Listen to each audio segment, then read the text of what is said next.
बिस्मिल्लाहिर्रहमानिर्रहीम। अस्सलाम वालेकुम।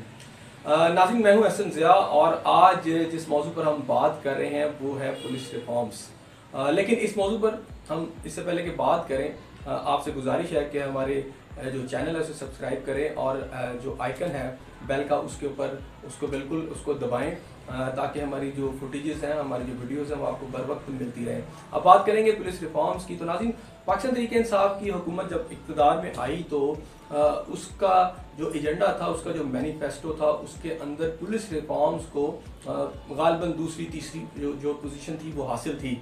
लेकिन क्या 3-3.5 साल का अरसा गुजरने के बाद पाकिस्तान तहरीक इंसाफ की जो हुकूमत है वो अपने इस एजेंडे को मुकम्मल कर सकी है या इसमें चलें कुछ काम कर सकी है? इसी पर आज हम बात करेंगे। लेकिन अगर हम सारे फैक्ट्स और फिगर देखें तो हमें ये नज़र आता है कि पुलिस रिफॉर्म जो है वो होना तो बहुत दूर की बात थी। ऐसे लगता है कि रिवर्स गेयर लग चुका है। जितनी बातें की गई थी उससे उल्ट जो है वो काम हो रहा है। आज भी पाकिस्तान जो है एक पुलिस स्टेट है और इसके अंदर बहुत ज़्यादा रिफॉर्म्स की बातें तो की गई, लेकिन साहिवाल का वाक़या या मॉडल टाउन का वाक़या और इस तरह के बहुत सारे वाक़यात जो है पे दर पे वो होते चले जा रहे हैं और हर वाक़े के बाद एक नया वाक़या होता है, हर मसले के बाद एक नया मसला होता है, लेकिन इसकी कोई आप रिजॉल्व नहीं कर पा रहे, उसकी कोई रेजोल्यूशन हमें नज़र नहीं आती। जो आम आदमी है, इंसाफ मिलना तो बहुत दूर की बात है, ये पूरा निज़ाम उसके लिए गुनागो मसाइल का एक माजगा बन चुकी है। पाकिस्तान आज भी पुलिस स्टेट है और सबसे बड़ा टूल हुक्मरानों के हाथ में आज भी पुलिस है। उन्होंने अपने मुखालफिन को दबाना हो या इसके साथ साथ पुलिस के ज़रिए कोई भी काम लेने हो तो डेफिनेटली ये जो पुलिस डिपार्टमेंट के हाथ में एक ऐसी मोम की नाक है कि जिस तरह चाहते हैं वो मोड़ लेते हैं। जो हुक्मरान है क्या खाली यही जिम्मेदार है या कुछ और भी चीज़ें हैं जिस पर बात करना मैं चाहता हूँ कि क्या और भी कुछ ऐसी चीज़ें हैं जो कि बाइस बन रही हैं इस निज़ाम की ख़राबी की? तो नाज़रीन, उसमें एक बड़ी वजह अगर हम देखें कि जहाँ एक जो पुलिस है वो एक आम आदमी को इंसाफ नहीं फराहम करी, तो वहाँ खुद जो पुलिस जो है पूरा डिपार्टमेंट, इसके जो मातहत अफसरान हैं और इसके जो मातहत पुलिस के जो कॉप्स हैं वो खुद एक बहुत बड़ी नाइंसाफ़ी का शिकार है। उनके साथ भी जुल्म हो रहा है और इस पर बात नहीं की जाती, बहुत कम बात की जाती है। लोग ख्वाब बहुत ज़्यादा रहते हैं और जो मातहत हैं वो भी बेचारे इसी तरह अपनी ज़िंदगी बसर करें, इस तरह अपनी नौकरियाँ करते हैं और रिटायर होकर चले जाते हैं। लेकिन आज हम इस मौजू पर बात करेंगे। अभी इस बेदिली को और बेचैनी को हमने भी महसूस किया जो पुलिस अफसरान के अंदर मौजूद है। मातहत पुलिस अफसरान जिन्हें रैंकर पुलिस अफसरान कहते हैं, मातहत पुलिस एहलकार जिन्हें रैंकर पुलिस एहलकार कहते हैं, कॉप्स कहते हैं, इसमें ASIs हैं, इसमें सब इंस्पेक्टर्स हैं, इसमें इंस्पेक्टर्स हैं, इसमें DSPs हैं और इसमें SPs भी हैं।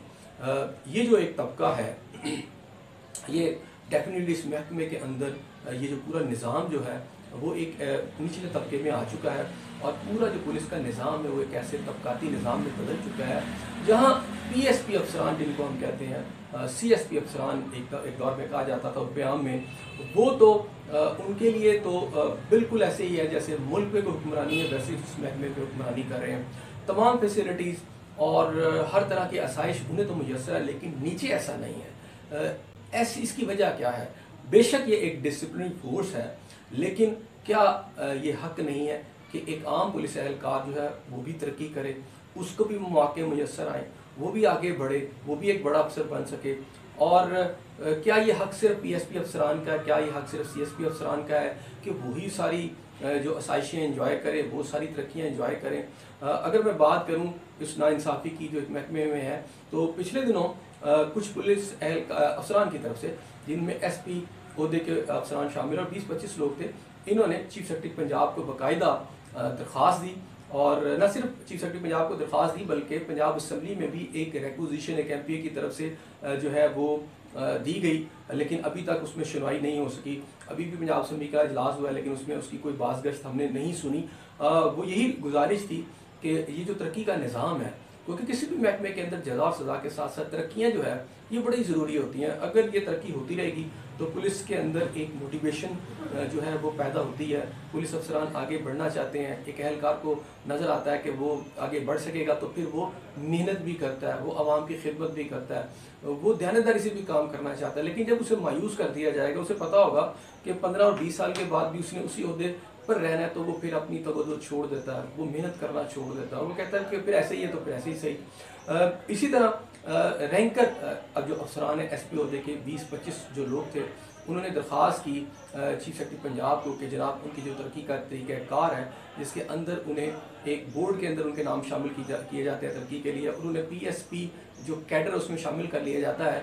लेकिन उसके अंदर होता ये है कि उनको जो आपकी जो सीनियरिटी लिस्ट उसमें सबसे नीचे रख लिया जाता है, और उनके जूनियर्स जो हैं वो बाज़ का उनके बराबर भी आ जाते हैं, उनसे सीनियर्स होकर आगे भी निकल जाते हैं। पिछले दिनों लाहौर के अंदर एक SP हैं, उनके नीचे एक काम कर रहे थे ASP, और सिर्फ उनके नीचे नहीं कुछ और SPs के नीचे भी काम कर रहे थे, लेकिन तरक्की का जो सिलसिला है उसमें वो उनसे ऊपर जा चुके हैं, और वो जो SPs हैं वो नीचे हैं।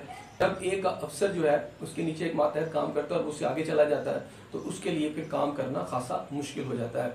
नाज़रीन, होना तो ये चाहिए था कि जो साबका IG हैं जो इनाम गनी साहब, उनके दौर में जब ये एप्लीकेशन आई तो उसका जवाब जो था पुलिस डिपार्टमेंट को अब देना चाहिए, लेकिन इसका जवाब नहीं दिया गया, बल्कि इसके ऊपर उसी तरह जैसे फाइलों को दबा दिया जाता है इसको दबा दिया गया है, जिससे हमारी इतलात यही है कि पुलिस अफसरान जो है उनके अंदर बड़ी बेचैनी और मायूसी फैली हुई है। और इसके साथ साथ एक कोशिश ये भी की गई कि जिन लोगों ने ये दरख्वास्त दी उनको तबादले कर दिए जाए, उनकी तरक्कियों को रोक लिया जाए और उनको पेनलाइज किया जाए। लेकिन कुछ आवाज़ उठाने से ये हुआ, मीडिया में कुछ बातें आने से थोड़ी देर के लिए सिलसिला तो रुक चुका है। तो जो शख्स जो है इस पुलिस महकमे में आज से 15-20 साल के बाद ASI भर्ती हुआ, तो 15-20 साल के बाद वो मुश्किल या तो ASI मौजूद है आज भी, या फिर वो सब इंस्पेक्टर के ओहदे पे चला गया। इसी तरह बहुत सारे सब इंस्पेक्टर हैं वो उसी तरह रिटायर हो जाते हैं 20-20, 25 साल, 30-30 साल की नौकरियां करने के बावजूद। इसी तरह इंस्पेक्टर्स का हाल है, इसी तरह DSP, इनको मौका नहीं मिलता। नाज़रीन, अगर मैं ब्रिटेन की बात करूं और जगहों की पुलिसिंग की बात करूं तो वहाँ कांस्टेबल जो है पुलिस हेड तक बनने में उसको मौका मिलता है। चले पाकिस्तान का सिस्टम और है, पाकिस्तान में उस तरह नहीं हो सकता, उस सिस्टम को बदलना चाहिए। पुलिस के अंदर एक कांस्टेबल भर्ती होता है और उसमें अंदर अगर कोई एबिलिटी है, वो ज़्यादा पढ़ा लिखा है, वो अच्छा परफॉर्म कर सकता है, वो अच्छे इम्तहान दे के अच्छे नंबर लेता है, बाहर जो महकमाना इम्तहान वो आके जा सकता है, तो उसे मौके मिलने चाहिए। वो क्यों नहीं IG बन सकता? पाकिस्तान में चंद मिसालें ज़रूर हैं, लेकिन ये ओवरऑल ये सारी चीज़ें क्यों नहीं है? ये जो तबकाती निज़ाम है पुलिस के अंदर, इसकी सूरत हाल ये है कि अगर मैं PSP अफसरान की बात करूँ जो एक दौर में CSP अफसरान कहलाते थे, तो ये जब वहाँ पर जो दाखिले का सिलसिला पुलिस डिपार्टमेंट में वो है ASP। तो ASP जब वो बनते हैं तो अगले 10 से 15 साल के अंदर अंदर वो बहुत सारे इनमें लोग DIG बन जाते हैं, बहुत सारे लोग इनमें एडिशनल IGs बन जाते हैं। यहाँ पर सूरत हाल ये है कि यहाँ पर तरक्की के मौके भी बहुत हैं, पोस्टिंगें भी अच्छी अच्छी मिलती हैं, फैसिलिटीज़ भी है, ऑर्डर भी चलता है और हर तरह का मामला है वो भी ठीक रहता है। लेकिन मातहत पुलिस एहलकारों के साथ ये जो ज़्यादती है, गवर्नमेंट को इसकी तरफ नोटिस लेना चाहिए। लेकिन पाकिस्तान के अंदर नाज़रीन सूरत हाल ये है कि इस बात तो बड़ी की जाती है कि पुलिस ऑर्डर 2002 यहाँ पर इम्प्लीमेंट किया गया, लेकिन वो पंजाब की हद तक ही रहा। अगर आप खैबर पख्तूनख्वा की बात करें तो वहाँ का पुलिस निज़ाम और है, अगर मैं सिंध की बात करूँ तो वहाँ निज़ाम और है, बलूचिस्तान में आपको एक और निज़ाम नज़र आता है। और ख़ुद इस्लामाबाद के अंदर बड़ी हैरानगी हुई मुझे ये देख करके, वहाँ 1861 का पुलिस एक्ट जो है वही आज तक चलता आ रहा है और उसी के तहत पुलिसिंग हो रही है। तो एक यूनिवर्सल किस्म का पुलिस सिस्टम क्यों नहीं बन सकता? अगर एक सिलेबस बन सकता है तो एक पुलिस सिस्टम पूरे पाकिस्तान के लिए क्यों नहीं बन सकता? कुछ लोगों का ये ख्याल है पुलिस अफसरान का कि नहीं, हर इलाके के मिजाज के मुताबिक, उसके कल्चर के मुताबिक निज़ाम होता है। लेकिन बहरहाल इसमें बहुत सारे पुलिस रिफॉर्म्स के ऊपर बहुत सारी कमेटियाँ भी बने, बहुत सारी और भी काविशें की गई अगर पाकिस्तान की तारीख देखी जाए। लेकिन इसमें सबका IG आरिफ साहब ने बहुत ज़्यादा जो है रिफॉर्म्स जो थी इस पुलिस डिपार्टमेंट में उस वक्त इंट्रोड्यूस की। उसमें खिदमत सेंटर से इन्वेस्टिगेशन के पूरे निज़ाम को तब्दील करने की कोशिश की गई। इस तरह ऑपरेशन के अंदर बहुत बड़ी तब्दीलियाँ लाई गई। उसके बाद जो एक और अच्छे हमें IG नज़र आते हैं सबका IG, वो हैं वो इनाम गनी साहब हैं। इनाम गनी साहब ने अगरचा के कुछ बहुत ज़्यादा कोई इंट्रोडक्शन तो नहीं की नई रिफॉर्म्स, लेकिन जो सिलसिला लेके चले थे कैप्टन आरिफ नवाज साहब, उसको ज़रूर उन्होंने आगे बढ़ाया। और फिर पंजाब के अंदर सूरत हाल ये है कि फिर 6 IGs अब तक आपको नज़र आता है 3 साल में तब्दील किए गए। इसी बात की जो है आपको एक सबूत है कि पाकिस्तान के अंदर आज भी पुलिस का निज़ाम जो, और ख़ासतौर पंजाब में आज भी ठीक नहीं है, लोगों को इंसाफ नहीं मिल रहा। मैं कुछ और पुलिस अफसरान की बात ज़रूर करूँगा जो मेरा भी तजर्बा रहा, जिनके साथ हमें उनका काम देखने का भी मौका मिला। उनके अंदर बात करूँ तो इशफाक खान साहब इस वक्त RPO सरगोदा है, लाहौर के अंदर DIG ऑपरेशन रहे। BA नासिर साहब का नाम इस हवाले से, पुलिस रिफॉर्म्स और इस काम के हवाले से बहुत बड़ा नाम है। BA नासिर साहब इस वक्त एक इंटेलिजेंस एजेंसी में है, CCPO लाहौर रहे, और BA नासिर साहब के दौर में पुलिस ऑर्डर 2002 की रोशनी के अंदर बहुत ज़्यादा सिफारिशात तैयार की गई, बाकायदा एक बुकलेट तैयार की गई।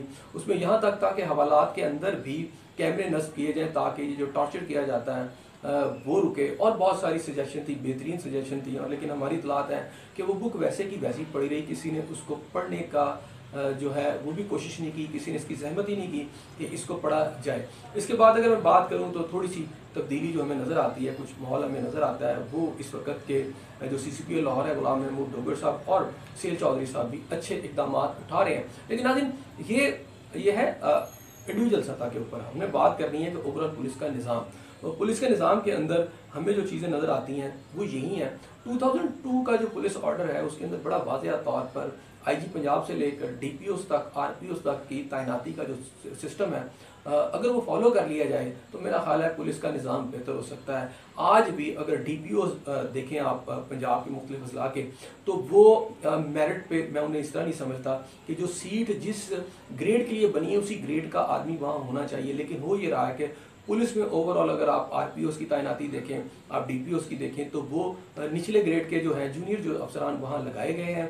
और इसके साथ साथ बहुत सारे ऐसे अफसरान हैं जिन्होंने मुतलका कोर्सेज भी नहीं किए गए। निज़ाम मौजूद है कि एक कोर्स होता है, उसके बाद जब आप कर लेते हैं तो आप DPO लग सकते हैं, आप एक और उससे बड़ा कोर्स करते हैं तो RPO लग सकते हैं। लेकिन यहाँ सूरत हाल ये है कि कोई कोर्स नहीं, लेकिन ज़ाती पसंद और नापसंद का एक सिलसिला आज भी जारी है। दो स्कूल ऑफ थॉट्स हैं। एक कहता है कि पुलिस का जो निज़ाम है बाय बुक जो है अगर हम चलाएंगे तो उससे बेहतरी आएगी, जबकि एक बहुत बड़ा तबका ये समझता है कि बाय बुक जो है ये पुलिस का निज़ाम नहीं चल सकता, बाय हुक और बाय क्रुक चल सकता है।